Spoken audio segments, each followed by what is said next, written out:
السلام علیکم ورحمۃ اللہ وبرکاتہ۔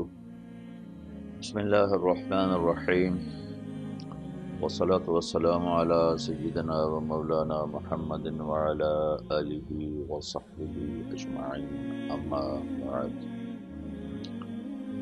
آج کل اللہ کے فضل سے میں یورپ کے سفر پر ہوں۔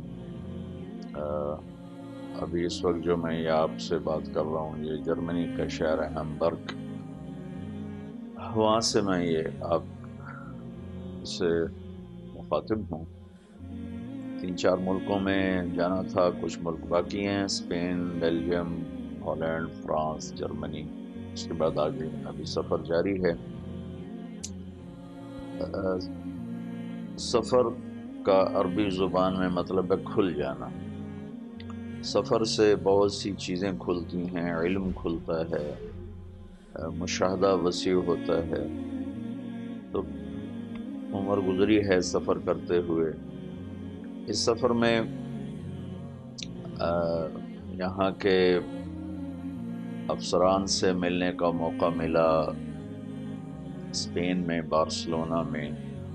انہی کی دعوت پر میں اس دفعہ اسپین گیا تھا، تو ان کے پولیس آفیسرز آئے ہوئے تھے، مذہبی امور کے ان کے ذمہ دار افسران آئے ہوئے تھے، پھر ان کے مذہبی امور کے وزیر سے ملاقات ہوئی، بارسلونا کا آئی جی پولیس آیا ہوا تھا۔ تو یہ دیکھ کر بڑی حیرت ہوئی کہ آئی جی پولیس اپنی گاڑی خود چلا کے آیا، کوئی اس کا ڈرائیور نہیں تھا، کوئی گارڈز نہیں تھے، کوئی پروٹوکول نہیں تھا۔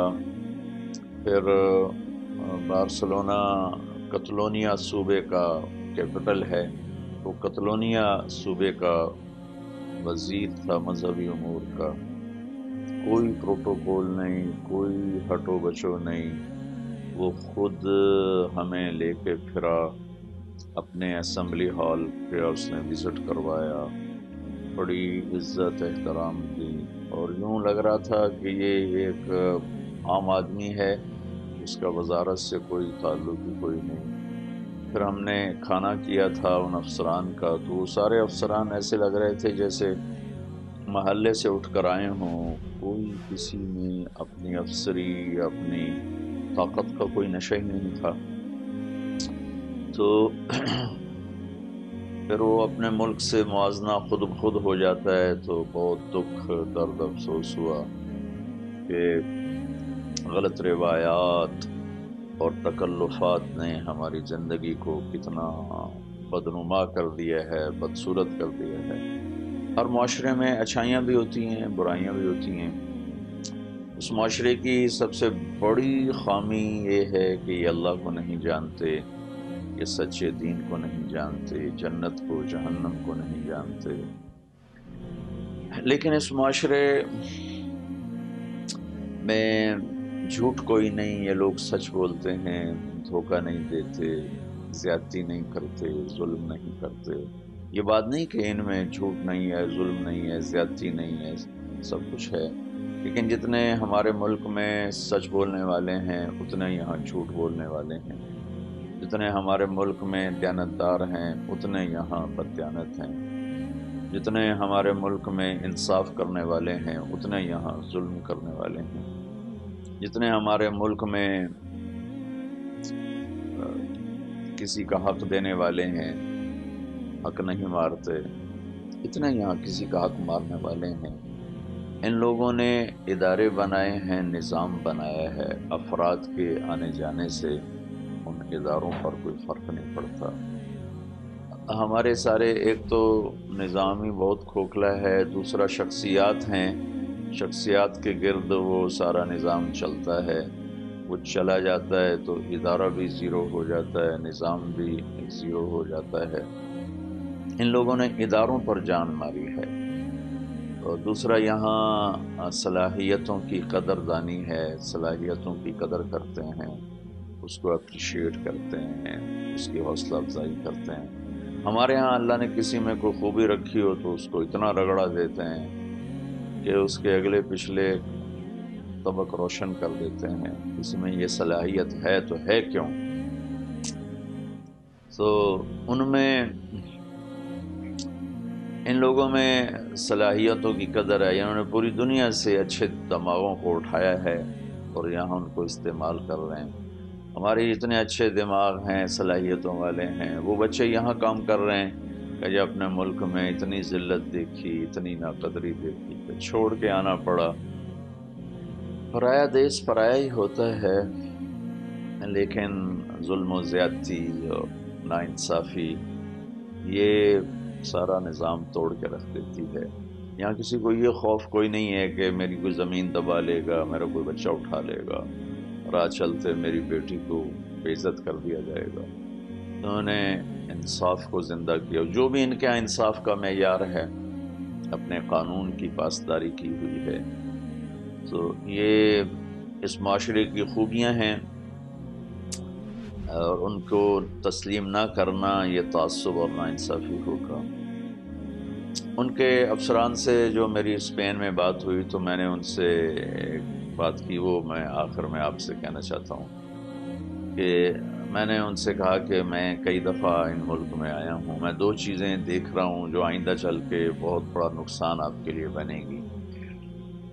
ایک یہ ہے کہ آپ کا جو جنریشن گیپ آ رہا ہے، آپ کی پیدا ہونے والی نسل بہت تھوڑی ہے، مرنے والی زیادہ ہے۔ بازاروں میں پارکس میں دیکھا ہے بچے ہوتے ہی کوئی نہیں، یا جوان ہیں یا بوڑھے ہیں۔ بوڑھے مرد عورت ہوتے ہیں تو ان کے ساتھ کوئی سنبھالنے والا نہیں ہوتا، جوان کپل ہوتا ہے تو ان کے ساتھ بچہ کوئی نہیں ہوتا۔ آپ کا جنریشن گیپ ہے، تو ان سب کے چہروں پر پریشانی کی لہر دوڑی اور کہنے لگے بے شک بہت بڑا یہ ہمارا مسئلہ ہے کہ ہماری پچھلی جنریشن وہ ہمارے ساتھ آ کے نہیں مل رہی، اس کا کیا کیا جائے ہماری سمجھ میں نہیں آ رہا۔ میں نے کہا اس کی ایک بڑی وجہ یہ ہے کہ آپ کے ہاں فیملی سسٹم ٹوٹ چکا ہے، آپ کا خاندانی نظام ٹوٹ چکا ہے، میاں بیوی کی حیثیت ختم ہے، ماں باپ کی حیثیت ختم ہے، جس کی وجہ سے ہر کوئی بچوں کی ذمہ داری اٹھانے سے وہ کتراتا ہے۔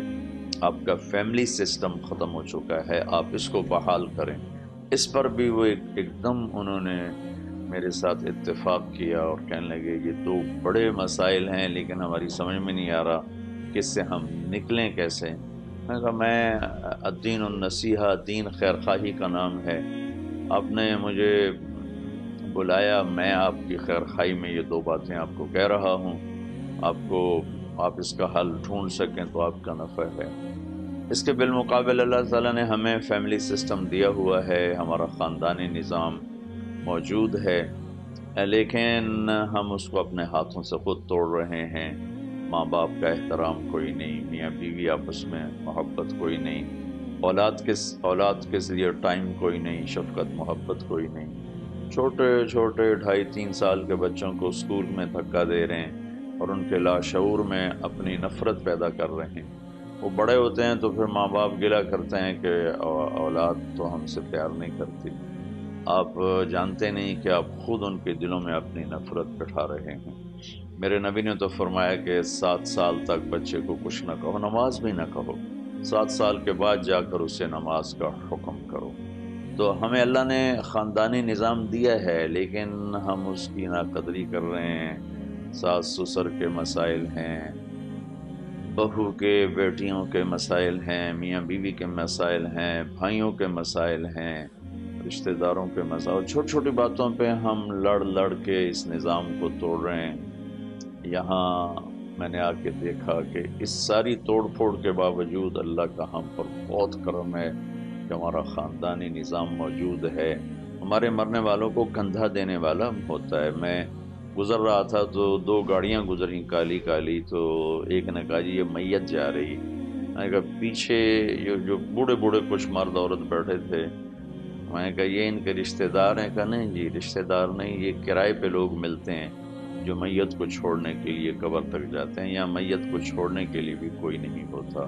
یہ یہاں کا عام دستور ہے کہ انسان تنہا ہو گیا ہے۔ ساری اس معاشرے کی خوبیوں کے باوجود اس میں جو خاندانی نظام ٹوٹا ہے، اس نے ان کی زندگی کو خشک پتوں کی طرح بکھیر کے رکھ دیا ہے۔ میں اپنے سارے سننے والوں سے کہوں گا اپنے نظام کو بچائیں، اس کے بچانے کا ایک ہی راستہ ہے، وہ محبت ہے اور برداشت ہے، کہ یہ قربانی دینی پڑے گی، برداشت کرنا پڑے گا. برداشت کریں گے تو یہ نظام قائم رہے گا. اگر ہر یوں کہے کہ میری چلے تو بس پھر ختم ہے. اللہ تعالیٰ مجھے آپ کو عمل کی توفیق بخشے. اللہ میرا باقی سفر بھی آسان فرمائے. السلام علیکم.